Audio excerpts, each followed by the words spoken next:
Pesawat ini telah terbang di langit selama 5 tahun, tapi penumpang di dalam tidak merasakan apapun, bahkan wajah mereka tidak ada yang berubah.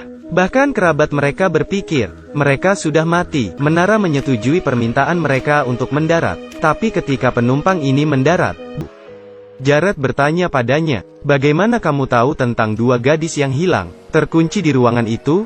Tapi Michaela tidak bisa menjelaskannya padanya. Namun, malam itu, lebih banyak hal aneh yang terjadi. Pesawat yang menghilang selama 5 tahun, secara ajaib muncul kembali 4 hari kemudian, tiba-tiba meledakkan diri. Tim investigasi tidak punya waktu untuk mempelajarinya. Itu sangat aneh, hancur berkeping-keping. Lebih dari 20 orang hadir, menyaksikan seluruh proses. Dan orang-orang ini adalah penumpang penerbangan 828. Mereka tiba-tiba kembali. Mereka datang ke sini secara kebetulan, karena semua menerima bimbingan dari suara misterius. Polisi menyelidiki mereka lagi, ditanya satu persatu, tapi polisi tidak menemukan apapun. Jawaban mereka, kata hati yang membawa mereka ke sini, ingin melihat pesawat ini. Polisi pun terpaksa melepaskan mereka semua. Keesokannya, seorang wanita dengan penerbangan 828 sama seperti mereka, tertembak mati di rumahnya. Dan sebelumnya, dia menerima wawancara di media utama,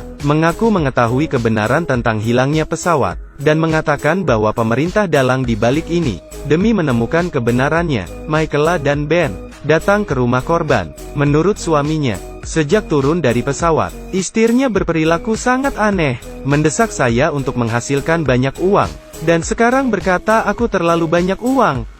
Penyidik yang bertanggung jawab muncul lagi. Dia mengambil alih kasusnya. Ketika insiden itu ditemukan, hanya korban yang ada di rumah, dan di tempat kejadian. Seorang tersangka juga ditangkap. Dia berada di sekitar tempat kejadian, dan dia salah satu orang yang memiliki noda darah korban di tubuhnya. Keesokannya, Michaela melalui bantuan Jared, korban dan suaminya, memiliki banyak mall. Salah satu mall, itulah yang dikatakan pengasuhnya tempo hari, jalan komersial kelas bawah.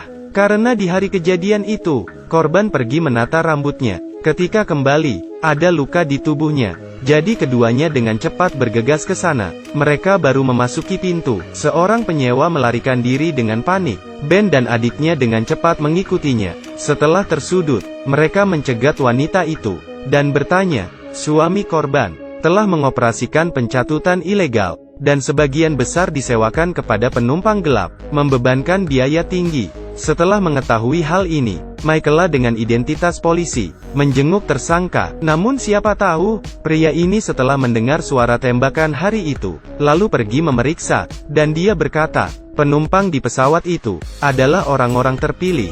Tidak lama kemudian, saat mencari sahabat ibunya yang hilang, Michaela melihat kalung di mobil pengasuh korban. Itu milik korban di pesawat. Jadi setelah diinterogasi oleh polisi, terbukti, karena pengasuh ini cemburu, lalu menembak majikannya. Di saat bersamaan, penumpang lain di pesawat, sepertinya melihat patung perunggu di depannya. Ketika berkedip, apa yang sebenarnya terjadi? Yang menyukai film ini, Anda dapat mencari sendiri serial TV Amerika Destiny Flight. Tonton saja. Saya Xiaogi. Sampai jumpa.